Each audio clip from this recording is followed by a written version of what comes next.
How to remix snaps on Snapchat.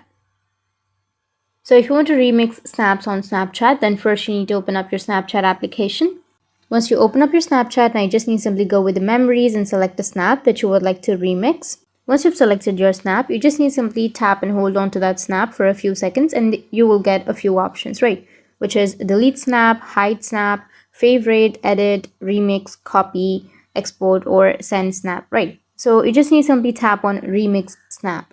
And once you tap on remix, now you can simply choose the person option on the middle or the left options. The first option, which is vertical or horizontal remix, or the person remix, or the picture in picture remix, or face inset. You can simply choose any remix that you would like. And once you've selected the remix, just simply go with the snap, take a snap, and that's it. Now you can send it to your friends. That's how you can remix snaps on Snapchat. And if you have any questions, feel free to comment below. Thanks for watching.